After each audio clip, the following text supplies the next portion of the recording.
You're listening to the Option Alpha podcast from OptionAlpha.com, where we show you how to make smarter trades, learn how the stock market really works, and generate consistent monthly income. Now, your host and head trader at OptionAlpha.com, Kirk Duplessis. Hey everyone, this is Kirk here again at OptionAlpha.com, working every single week to make this the most popular podcast offered online because it's based on one thing and one thing only, and that's helping you make smarter trades.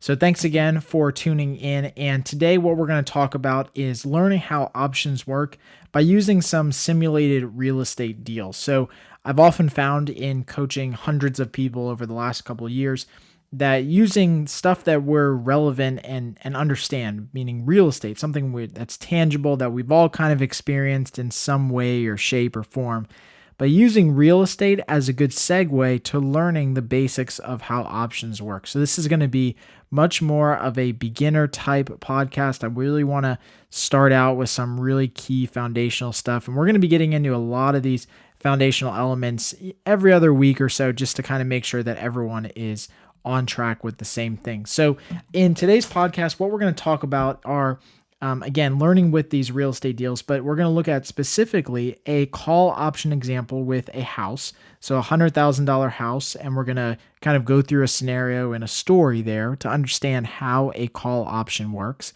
And then on the other side, we're going to learn how a put option works with an insurance contract on a house.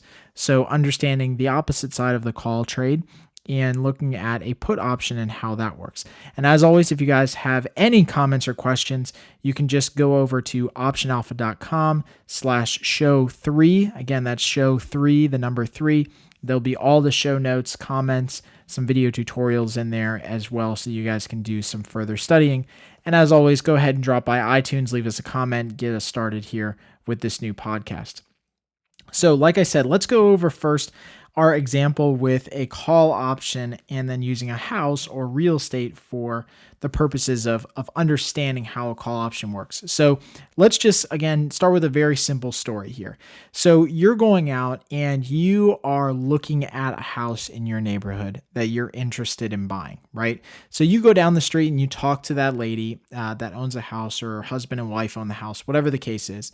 And you tell the seller, you say, well, hi, I'm interested in buying your house. And the house right now is worth $100,000. Okay, so just to make things really easy, very simple math. Right now, the house is worth $100,000. But for whatever reason, you don't have the money to either buy the house or put the down payment and do a mortgage, whatever the case is. So what you're going to do is you're going to go to that seller and say, Mr. and Mrs. Seller, I'd love to buy your house. It's worth $100,000 right now. What I want to do is I want to buy this house for $100,000 from you anytime in the next year. Okay? And so I want to basically have you take this house off the market and guarantee that you're going to sell it to me anytime in the next year. So I have the choice, or quote unquote, the option to buy your house anytime in the next year at $100,000. Now, obviously, the seller is going to say something like, well, that's great, but we want to sell the house now. So what are you going to give us in return for giving you this choice to sell our house to you anytime in the next year? And you might do something like give them a deposit or some consideration of about $5,000. Okay, so let's just use $5,000 as our deposit on the house. So if we give them $5,000, then that is their guarantee that they are going to get $5,000 in exchange for taking their house off the market and giving you and only you the option to buy the house at $100,000 anytime in the next year. So they take the $5,000, you outlay the $5,000. Now, if your goal obviously is to make money on this house, is it an investment? Okay, there's only 2 or 3 things that are going to happen. Okay, so let's go through all of those different scenarios using this contract that you've now written with the sellers to buy their house anytime in the next year for $100,000. So in scenario 1, let's say over the course of the next year that property values actually go down in that neighborhood. So things happen, drugs, crime, whatever the case is, a big employer leaves, But generally, property values go down in that neighborhood. Now, that house that was worth $100,000 is now worth, on the open market or like fair value, is now worth somewhere around $80,000. Okay, so it's gone down about $20,000 in value. If you're in this situation, you would, as a smart investor, actually not execute your agreement with the seller, because remember at the beginning, you had a choice to buy the house or not anytime in the next year. So at the end of this year and the market's gone down in that area and that house is now worth $80,000, you're going to go back to the seller and say, Mr. and Mrs. Seller, I was very interested in the house originally, but currently I'm actually not so interested in the house because it's worth about $80,000 and I'm not going to logically pay you $100,000 for a property that is worth $80,000. Okay, so just let that sink in for a second. A little bit of a hard concept, but it makes sense, right? You're not going to pay $100,000 for a house that's worth 80. So in that case, you're going to walk away from the contract. Now, that doesn't mean that you actually walked away without losing a bunch of money. What it does mean is that you did lose your $5,000 deposit that you put on the house, right? That $5,000 that you put up originally basically helped kind of lock down that property so that you could make this choice that you just made to walk away from the house in the future. So that $5,000 is gone. You did lose the $5,000, but hey, that's way better than buying the house originally at $100,000 and having it be worth about $80,000 and losing $20,000. Okay, so in that case, you're better off to do something like this with a real estate deal or like an option contract on a stock, because your downside is limited to just the initial investment that you had. So in this case, that initial investment is very similar to the premium that you would pay for a call option on a stock. All right, so scenario 2, scenario 1 that we just went through, the property value goes down and declines. Scenario 2 is that the house is actually worth about $100,000, or basically no movement in the value over the last year. So in this case, you want to buy the house for $100,000. You've already put up $5,000 in cost. So you really have the choice. You could still buy the house for $100,000. You're getting it at the same price. But over the course of a year, you've wasted $5,000 tying down this property that had no value movement at all. Okay. So even though you still get the house for the same price, you still buy the house for $100,000. That was your contract with the seller. You actually are going to lose money net because you had to spend $5,000 to keep this house under contract for the entire year. Okay. So that's if there's no value movement at all. So that leads us into now the third scenario, which helps us then determine at what price point we need the house to appreciate in value to really make a strong return on our investment. Okay, so if the house is worth $100,000 and we put $5,000 into the house, then that means that we need the house in the future, in this third scenario, the house in the future has to be worth at least $105,000 or more for us to make money on this trade, or for us to make a good investment. Okay, so we add the price of the house, which is $100,000. We add that to the deposit that we paid the seller, which is $5,000, and that gets us a break-even point of $105,000 on the house in the future. Okay, so now let's say that in the future, the house is now worth $125,000. So it's a year further down the road. Now some big employers came in, they found gold in the backyard, whatever the case is. Now the house is worth $125,000. So now you are going to go to your seller and say, Mr. and Mrs. Seller, I would like to execute our agreement that I would buy your house anytime in the next year. I want to buy this house for $100,000 from you because that's what our agreement was. And even though I put $5,000 into the deal, I now have a house that I bought for $100,000. I put $5,000 into it and it's worth $125,000. So at the end of the day, what I'm basically looking at is I'm looking at a total profit of about $20,000 after my initial investment. So in that case, this is where the example of using a call option on a house like real estate, like when you go to buy a house like real estate, is a really good example because with a call option, you have downside protection, right? You are only limited to losing just your initial deposit. So you're controlling this massive, massive asset for very, very little money. And even though you have very limited downside, you do have a lot of upside potential, right? If the house continues to go up in value, you've already locked in with the sellers that you're going to buy that house for $100,000. And it only took $5,000 of actual money to tie up that asset or that piece of real estate. So you didn't have to have $100,000 in cash. You had to have very little money to control that asset. Okay, so it's a really, really good concept and a good segue. Hopefully that makes sense. As we start to look at option contracts, then these price points that we were looking at will become more relevant. Okay, so in this example with real estate, the price that we agreed to with the sellers obviously is $100,000. That becomes, in the options trading world, your strike price. So I always say in coaching, that's where you strike a deal. Okay, what price are you going to buy or sell the stock or the real estate or the security or anything? The $5,000 that you gave them initially becomes the option premium. So in this case, it was a debit on your side because you paid that. For them, as the sellers, the house sellers or the option sellers, it becomes a credit on their side. So they took in a $5,000 premium.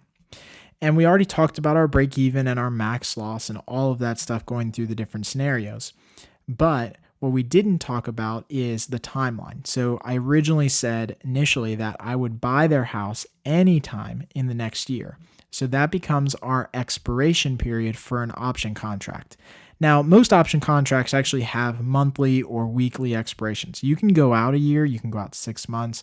There's even some options that go out, longer than a year, 2, 3, 4 years, etc. But this whole concept of real estate is really, really easy to explain, hopefully for you guys, because it's something that you know, right? It's tangible, house values and prices and stuff like that. So it's very easy to relate that to stocks. You just have to come back to this real estate example.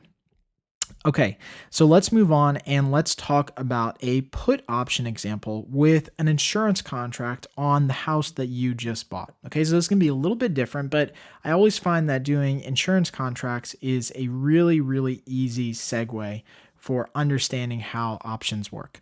So let's take that same house example that we had. So now you're in the house, and let's just say you got it for $100,000. So forget everything else we talked about. But the house right now is worth $100,000, and that's what you've got, kind of invested in the house. So obviously you want to protect your investment, and you go to the insurance company and you say, Mr. and Mrs. Insurance Company, I would like to get insurance on this house in case it burns to the ground or there's wind damage or flood or hurricane, whatever the case is. So you go to them and you say, I'd like to insure up to $80,000 of the house's value. Okay. So if the house burns to the ground, I want to get paid $80,000 of the value that I have invested in it. I don't want to protect the whole house, but I want to protect, kind of 80% of it. So $80,000 of my $100,000 investment in the house. And the insurance company says, sure, no problem. We can absolutely do that for you. And it will cost you $2,000 per year to invest or to get insurance on this house. So what happens is you pay the insurance company $2,000 right now, and you get protection for the entire year.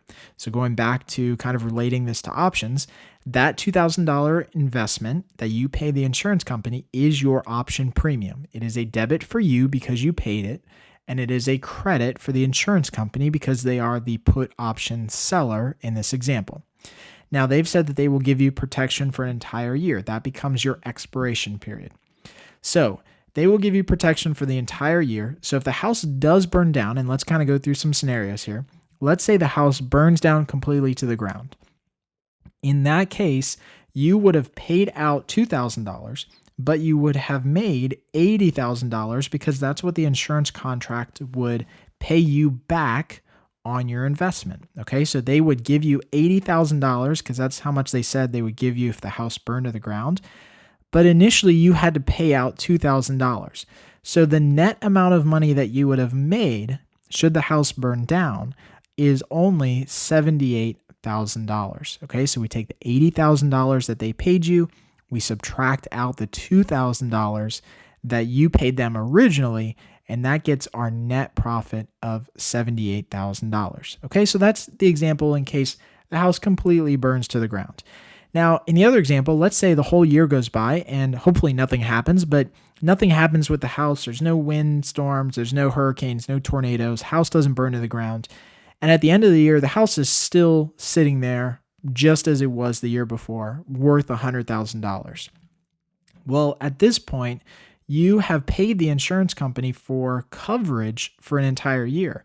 Now, many of you who own a house, right? If nothing happens, that doesn't mean that the insurance company comes back to you and says, hey, by the way, nothing happened, so here's the money back that you paid us, right? No, they don't do that. So they're going to keep that money because they did have protection over that course of the year, and now you've lost $2,000 on your investment in the house, okay? Now, it's not to say that it's lost. You had protection, but in that kind of second scenario here where the house nothing happens to the house, you're down $2,000 and you might try to re-up that contract the next year and get some protection on the house.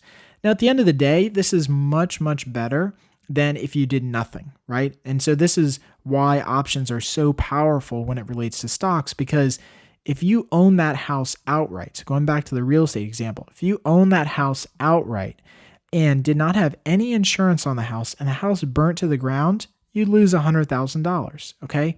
If the house burnt to the ground, you'd make back $78,000 of that $100,000 investment. So by using $2,000, just a very small portion of money, you were able to protect a larger portion of your investment. And that's a good way to use options in the market.